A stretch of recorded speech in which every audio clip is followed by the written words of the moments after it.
নদী, আমাদের কাছে নদী মানে একটা বিশাল বড় কবরস্থান।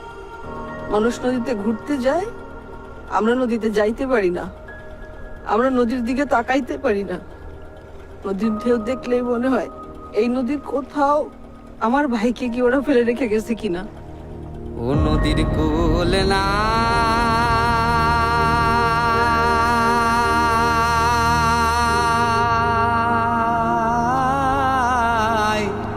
কিনার নাই রে,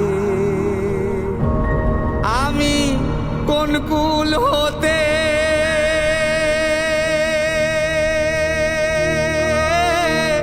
কোন কুলে যাব, কারে সুধাই রে। অনেকবার আসছি, অনেক মাঝিকে ধরে ধরে জিজ্ঞেস করতাম নৌকা নিয়ে এসে যদি পুরাতন হয়।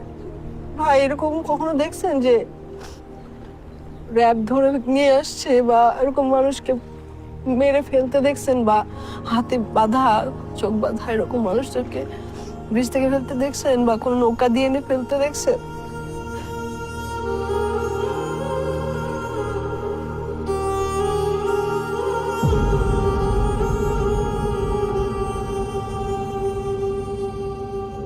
আমার বাবা 2013 সালে 2 ডিসেম্বর শেষবার যখন বাসায় এসেছিল, আমার বাবা আমার বাসায় এসে মানে সবাইকে দেখতে যাচ্ছিল, সবার সাথে দেখা সাক্ষাৎ করেছিল এবং আমাকে কোলে নিয়ে জড়িয়ে ধরে রেখেছিল।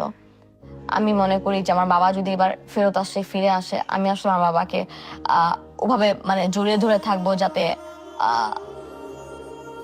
শেখ হাসিনার মতন কোনো ফ্যাসিস্ট সরকার কেন, মানে পৃথিবীর মানে কোনো শক্তি যাতে হচ্ছে গিয়ে মানে বাবাকে নিয়ে যেতে না পারে, বাবাকে গুম করে ফেলতে না পারে আমাদের সামনে থেকে।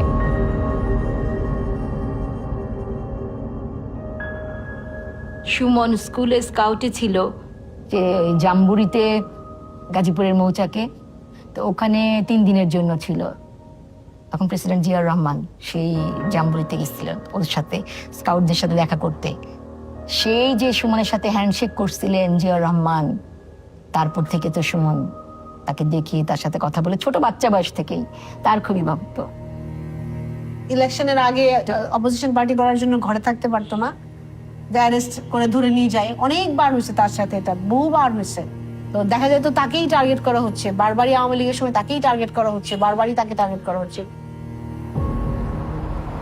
2013 সালের 4 ডিসেম্বর বসুন্ধরা রেসিডেন্সিয়াল এরিয়ার আই ব্লকের 4 নম্বর রোড এবং 404 নম্বর প্লট, সুমন ভাই সহ আরো কয়েকজন বন্ধুরা রাত আনুমানিক 8টার দিকে এই জায়গাটার সামনে বসে আড্ডা দিচ্ছিলেন। র্যাপিড অ্যাকশন ব্যাটালিয়ন 1-এর একটা ডাবল কভার ভ্যান অনেক দ্রুত গতিতে এখানে এসে জোরে ব্রেক করে, আর এখানে ওই যে আগুন পাচ্ছিল, ওই একটা মেটাল রডকে ওই ইয়েতে দিয়ে, আগুনের ওই রডটা দিয়ে এই জায়গাটাতে সুমন ভাইকে অনেক মারে। ওই জমটুপি পরায়, হাত করা পরায়, খুব দ্রুত ওইখান থেকে সরায় নিয়ে যায়, তুলে নিয়ে যায়।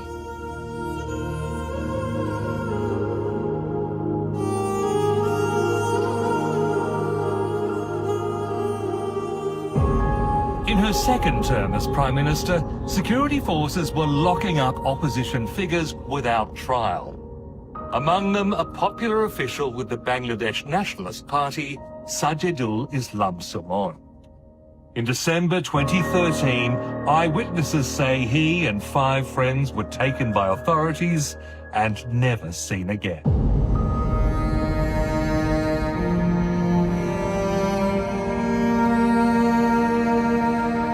সব আমরা গেলাম র্যাব অফিসের সামনে যোগাযোগ করতে। আমরা তো কমন একটা ব্যাপার মনে করছি, ও রাজনীতি করে, তুলে নিয়ে আসছে, আইন অনুযায়ী যা হয় তাই হবে। আমরা সারা রাত ওখানে দাঁড়ায় রয়েছি, ওই র্যাবের অফিসের সামনে দাঁড়ায় রয়েছি, কোনো গাড়ি আসে কিনা, ওদের নিয়ে যায় কিনা, এরকম দেখার জন্য দাঁড়াই আছি গেটের মধ্যে। এমন কোনো আলামত দেখতে, আর ওরা তো অস্বীকার করেই যাচ্ছে, না না না না না, এরকম কোনো অপারেশন এখানে হয় না, এমন কোনো লোক এখানে আসে নাই, এমন কোন লোক আমরা নিয়ে আসি নাই। জিয়াউল হাসান সাহেব বলছে যে এরকম অনেক র্যাবের পোশাক পাওয়া যায়, কিনতে পাওয়া যায়, এরকম বহুত মানুষ কিডন্যাপ হয়েছে, এরকম আছে। এটা আমাদের মানে র্যাব কিছু করে নাই, আমাদের প্রশাসন থেকে কিছু হয় না, এটা কেউ কিডন্যাপ করে নিয়ে গেছে। তা গো মা, মনে আছে তোমার? 3 দিন টানা ওই গেটটাতে আমাদের বাসার লোকজন দাঁড়ায় ছিল, 3 দিন। জীবনে তো আসলে ভাই এরকম কিছু দেখি না, এরকম করে মানুষ মানুষের সঙ্গে ব্যবহার করতে পারে। আমার মা, আমার জন্য খারাপ লাগে, আমার মায়ের জন্য আমার খুব খারাপ লাগতো তখন।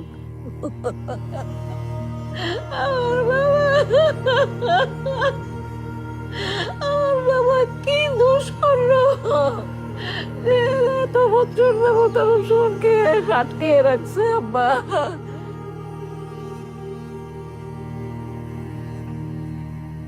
আম্মা এটা ভয় পাইতেন যে উনি যদি, আমরা যদি বলি প্রথমের দিকে যে সাংবাদিক বলি এত আমার ছেলে কোনো ক্ষতি হয় কিনা ভিতরে, আমরা আশা করতাম হয়তো ইলেকশনের পরে ছেড়ে দিবে। পরে ইলেকশনের পরেও যখন ছাড়ে না, তখন মনে হয় যে এটা একটা বিশাল বড় একটা সরকারের প্ল্যান।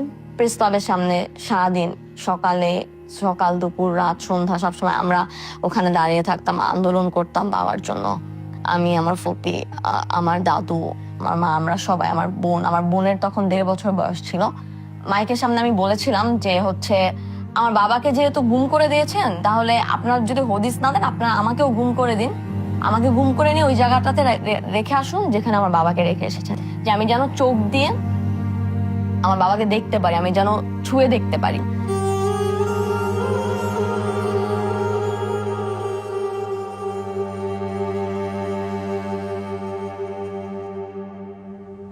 র্যাব 1-এর তখনকার সিও কিসমত হায়াত একটা ফোন নাম্বার দিল। তো আমরা কিছু করতে পারবো না, এরা করতে পারবে। ওই ফোন নাম্বারটা ছিল জিয়াউল হাসানের অফিসের ফোন নাম্বার। আমরা দরখাস্ত করি, জিয়াউল হাসানের কাছে যাই, কিসমত হায়াতের কাছে যাই, বারবার স্বরাষ্ট্রমন্ত্রীর কাছে যাই, মানে যতটা দরজা আছে যাই। আমাদের নিরাপত্তা বাহিনী কিংবা আমাদের কোনো গুমের সঙ্গে তারা সংশ্লিষ্ট নয়। যেখানেই গুম হচ্ছে সেখানেই আমরা কিছুদিন পরেই তাকে পাচ্ছি। হয়তো সে নানা কারণে আত্মগোপন করে থাকে, সেইগুলোকে গুম বলে চালিয়ে যায়। আসাদুজ্জামান খান কামাল স্বরাষ্ট্রমন্ত্রী সুমনকে নিয়ে যাওয়ার পরে একবার জুম্মায় আমাদের মসজিদে আসছিলেন। সেখানে উনি বললেন, সুমন অনেক ভালো ছেলে ছিল, কোথায় যে হারায় গেল, ছেলেটার জন্য খারাপ লাগে, আপনারা সবাই ওর জন্য দোয়া করবেন, যেখানে আছে ও যেন ভালো থাকে।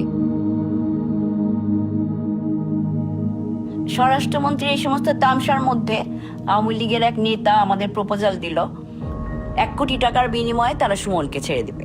ঠিক আছে, কোনো সমস্যা নাই, 1 কোটি টাকাই দিব। তখন তারা বলল 50 লাখ টাকা অ্যাডভান্স দেন, সুমনকে পেয়ে বাকি টাকাটা আমাদের দিয়ে। সবাই মিলে টেলে বললো নো, 1 কোটি এক হাতে, 1 কোটি এক হাতে সুমন, এমন যদি হয় তাহলে ঠিক আছে। তো ওনাকে যখন বললাম, তখন তাকে যখন আমরা এই কথাটা বললাম, সে আর রাজি হলো না। প্রথম 4 বছর টানা আমরা কিসমত হায়াতের কাছে যাই, দিনের পর দিন বসে থাকি। যেদিন ওনার মর্জি হয়েছে উনি আমাদের সঙ্গে দেখা করছেন, যেদিন ওনার মর্জি হয় নাই উনি দেখা করেন নাই। র্যাব 1-এর ভিতরে বড় জায়গা ছিল, ওখানে হচ্ছে ওরা একটা সাইডে কুকুর পালতো আর একটা সাইডে কিছু খরগোশ পালতো। তা আমি হচ্ছে এগুলো দেখছিলাম। তো আমি এগুলো দেখতে দেখতে হঠাৎ করে মানে আমি একটা বিল্ডিং দেখতে পাচ্ছিলাম, যে বিল্ডিংটা ছিল অনেক পুরানো, শ্যাওলা পড়া, তারপর হচ্ছে গিয়ে দেখতে খুবই হরিবল লাগতেছিল, ভূতের বাড়ির মতন একটা বিল্ডিং। আমার ওই বিল্ডিংটা দেখে মানে মানে আমার কেন জানি মনে হয়েছিল যে ওটার ভিতরে মানুষ আছে এবং ওটার ভিতরে আমার বাবা আছে। 5 আগস্টের পর আমি যখন র্যাব 1-এর অফিসে ঢুকছি, আমাকে নিয়ে যাওয়া হচ্ছে ওই বিল্ডিংটার কাছে যেটাতে আমি যেতে চেয়েছিলাম 12 বছর আগে। আমাকে বললো কি যে ওই সেলগুলোতে নাকি আমার বাবা ছিলেন 12 বছর আগে। আমার বাবা যদি ওখানে বুঝতে পারতো যে ওখানে আমি আছি, আমি মনে করি দুনিয়ার পৃথিবীর শেখ হাসিনা কেন কোনো ক্ষমতারই সাধ্য ছিল না যে আমাকে ওইখান থেকে বের করে আনতে না পারে। আমার ভিতরে অস্বস্তি হয়, আমার গিল ফিল হয়, এই জন্য হচ্ছে আমি আমার বাবাকে বের করে আনতে পারিনি।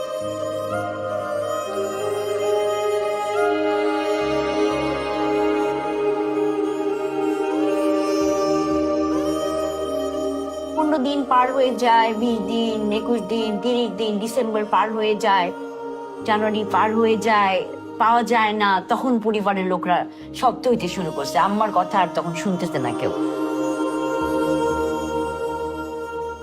যেই ভাই এই ভাগ্নির কি হয়েছে, একটু অসুস্থ যে ভাগ্নির কি হয়েছে, মা কি করে, বোনদের কি হয়েছে, সব খোঁজ নিত, সবার জন্য করতো। সেই ভাইয়ের জন্য তো আসলে আমরা কিছুই করতে পারলাম না এই পর্যন্ত। সেই গ্লানি নিয়ে কিভাবে মারা যাব, কিভাবে ভাইকে কিছু না করে, ভাইয়ের জন্য কিছু না করে, একটা জবাব না নিয়ে কিভাবে মরবো।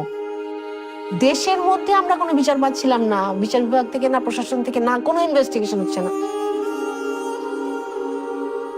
তখন আমাদের আরেকটা মাত্র উপায় ছিল, যেটা হচ্ছে ইন্টারন্যাশনাল কমিউনিকেশন করা, অর্গানাইজেশনদের সাথে কাজ করা। সেখানে human rights watch, amnesty international, UN working group for enforce or involuntary disappearance, এরা ইউএন থেকে ওই যখন এই সরকারের কাছে, হাসিনার সরকারের কাছে জানতে চাওয়া হয়, এরকম অভিযোগ অনেকে অনেক কিছু দেয়, কিন্তু তার কোনো প্রমাণ দিতে পারেনি, কোনো নাম দিতে পারে না, কোনো কিছুই দিতে পারে না। এবং অনেক সময় দেখা যায় বলা হচ্ছে অনেক লোক নাই, কিন্তু তাকে খুঁজে পাওয়া যাচ্ছে, সে ঠিকই জীবিত আছে। আবার কেউ অনেক সময় নিজেরাই পালায়, অনেক সময় ধার কর্য করে নিজেরা লুকিয়ে ফেলে, সে ধরনের ঘটনা ঘটছে। এইরকম তামসা বা ইয়ের মধ্যে দিয়ে আমাদেরকে 12 বছরের বেশি সময় পার করতে হয়েছে। মানে সকাল থেকে ঘুমের থেকে ওঠার পরে আমার মায়ের মনে হয় নাস্তা খাওয়ার পরে অফিস যায় না মানুষ, ঠিক অফিস যাওয়ার মতো। এখন আমি ওখানে গিয়ে বসবো, বসলে মনে হইতো আমার মায়ের একটা শান্তির জায়গা। বাবা, আমার বাবারে দেখাই দাও তোমরা, বা দেখাই দাও।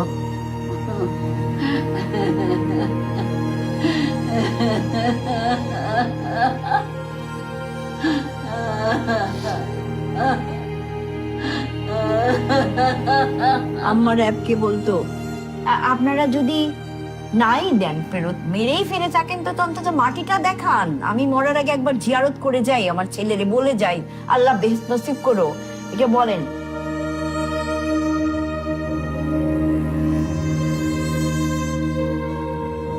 যখন আমরা আওয়াজটা রাখতাম জানি, তখন আমাদেরকে এই হ্যারাসমেন্ট বা এই ভয়গুলো আরো সার্ভাইলেন্স বাইরে গেল, যে এরা কেন চুপ করে না। ওই সময় আওয়ামী লীগের সময় মানে এতই করুণ আমাদের জীবনটা ছিল, বাইরে গেটে দাঁড়াইলেই বুঝতাম মানে গাটা কেমন করতো, মনটা খারাপ থাকতো, কেউ না কেউ তাকায় আছে, বুঝাই যাচ্ছে যে প্রশাসনের মানুষ। বিগত সময়ে মায়ের ডাকের যে কোনো কার্যক্রমে, যেমন যদি কোনো আন্তর্জাতিক সংবাদ মাধ্যম আসতো বা আন্তর্জাতিক মানবাধিকার সংগঠন আসতো, দেখা গেছে যে সারা বাড়ি ঘিরে ফেলা হয়েছে, বাড়ির সামনে দিয়ে সার্ভাইলেন্স হচ্ছে, এবং এই সার্ভাইলেন্সটা আসলে চলমান ছিল। যারাই আসতো বা আমরা যদি কোনো কার্যক্রম করতাম, দেখা যেত যে সবসময় এরকম আমাদের খুব চরম মাত্রাতিরিক্ত এই সার্ভাইলেন্সের মধ্যে থাকতে হতো। এমনকি 5ই আগস্টের পরে ফ্যাসিস্ট রেজিমের শেখ হাসিনা পালিয়ে যাওয়ার পরেও কিন্তু পুলিশের তেজগাঁ থানার একটা টিম এসে আমাদের বাড়িতে অ্যারেস্ট ওয়ারেন্ট নিয়ে আসে, এবং পুলিশ খোঁজাখুঁজি শুরু করে। যখন ঢুকে খোঁজাখুঁজি শুরু করে, আপনি জিজ্ঞেস করেন কাকে খুঁজছেন, বললো যে অ্যারেস্ট ওয়ারেন্ট আছে সাজিদুল ইসলাম সুমনের নামে। তো আমার যেই ভাই আসলে গুম 13 বছর ধরে, তাকে অ্যারেস্ট ওয়ারেন্ট নিয়ে খুঁজতে আসে। সার্ভেলেন্সের মাত্রাটা এতটাই চরমে উঠে গেছে আসলে।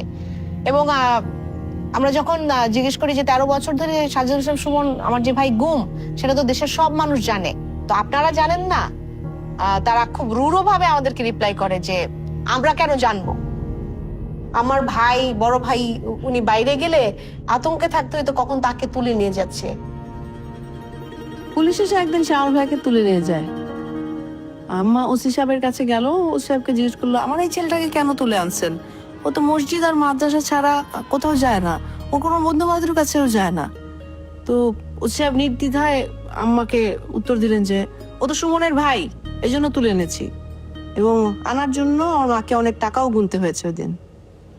এই ঘটনা ঠিক আবার মনে হয় 1 বছর পরে বা আবার শ্যামলকে তুলে নিয়ে গেছে। এত কিছুর পরে আমরা সবসময় চেষ্টা করছি আমাদের আওয়াজটা জারি রাখতে। আমি যদি চুপ করে যাই, ওইখানে আমার ভাইকে ওরা মুখ বন্ধ করে দিবে।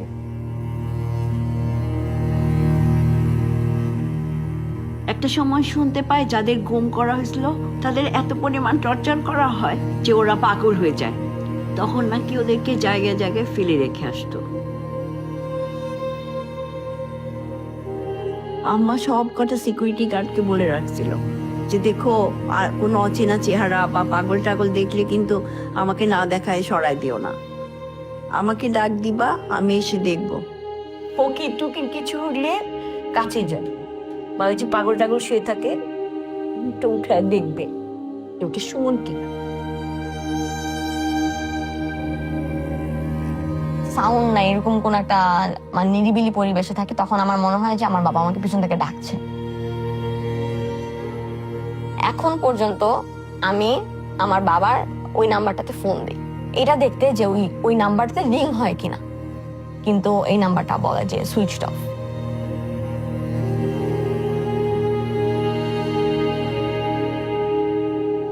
আমাদের সুমনের ঈদের দিন শুরু হতো, সকালবেলা ঈদের নামাজ পড়তো, নামাজ পড়ে আম্মাকে এক বছর রজনীগন্ধা ফুল দিত, ওই ফুলটা দিয়ে ওর ঈদের দিনটা শুরু হতো। তো এমনি মনে রাখো কেমনে বাবা তুমি এত ফুল ভালানো? হ্যাঁ বাবা, এত কিছু কেমনে মনে রাখো বাবা তুমি? তুই হাসতো। সুমন গুম হওয়ার পর প্রথম ঈদটা কাটছে শহীদ মিনারে। মানে এতই অস্থির, এতই খারাপ লাগতেছিল যে বার করতে পারতেছিলাম না কিভাবে আমি এটা কাটাবো, কিভাবে আমি মানে এই শোকটা আমি কিভাবে নিব, মাথায় আসতেছিল না কি করব। সুমনের একটা ছবি নিয়ে চুপচাপ শহীদ মিনারে বসে রয়েছি, আবার রাত যখন একদম গভীর হয়েছে পাশে চলে আসছে। কই সুমন, আমাদের সুমন কই? আমরা যে ভাই বোনরা, আমার মা যে ক্ষয় হয়ে যাচ্ছে, আমরা ভাই বোনরা যে আর শক্তি ধরে রাখতে পারি না ভাই, খুঁজতে খুঁজতে এখনো এই সরকারের সময় এখনো কেন ভাইটাকে দেখতে পাই না? এখনো কেন এমন দিন আসে না আমাদের যে হাসি দিয়ে বলবো সুমন দাঁড়াইছিস, সুমন আসছিস? কেন হয় না ভাই?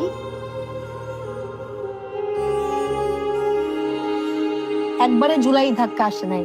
জুলাইয়ের ধাক্কা আসার জন্য এরকম হাজারো ভাই যারা গুম হয়ে গেছে, হাজারো ভাই যারা খুন হয়ে গেছে, ওই প্রত্যেকটা পরিবারের আর্তনাদ আর ও ক্ষোভটা ছিল। শেখ হাসিনার সাথে তো আমি মনে করি আমার একটা আলাদা সম্পর্ক, তো ওর পতন হবে আর আমি ওখানে থাকবো না। আমি মনে করি যে আমার একদম ফ্রন্টে থাকতে হবে তার পতন আমি আমার মানে চোখের সামনে থেকে দেখতে পাবো। আমি আমার পরিবারের এগেনস্টে যে আমি আন্দোলনে যোগ দিয়েছি, আমার পরিবার আমাকে না করেছিল, কারণ আমার বাবাকে র্যাব এসে তুলে নিয়ে গিয়েছিল। আমি যদি আন্দোলনে যাই, আমার নামটা যদি এখানে ছড়িয়ে ছিটিয়ে যায়, তাহলে জানতে পারবে যৌমুকের মেয়ে, সাইদুল ইসলাম সুমনের মেয়ে, বিএনপি নেতা, এরকম এই ধরনের একটা কথা উঠবে, তারপরে সেটা হয়তো আমার ফ্যামিলির উপরে হামলা করতে পারে। আমি বিশ্বাস করতাম, আমি কনফার্ম ছিলাম যে হয়তো উনি নেমে গেলেই আমরা আমার বাবাকে পেয়ে যাব।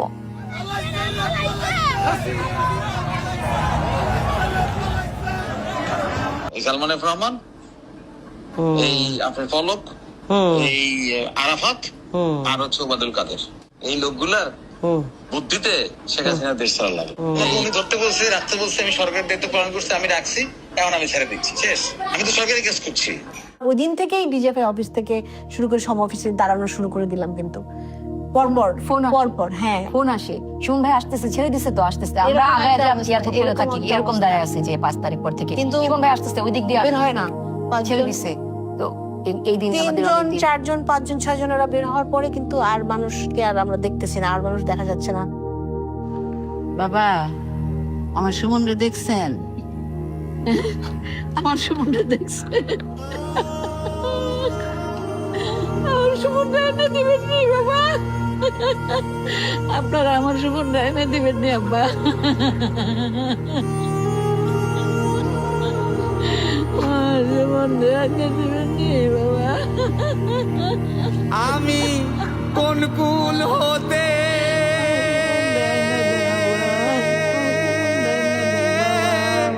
কোন কুলে যাব, কারে আমার বাবাকে এনে দেন, আমি শান্তি হয়ে আমার বাবারে দেখা, আমার বাবার এনে দেন। ও নদীর কুল না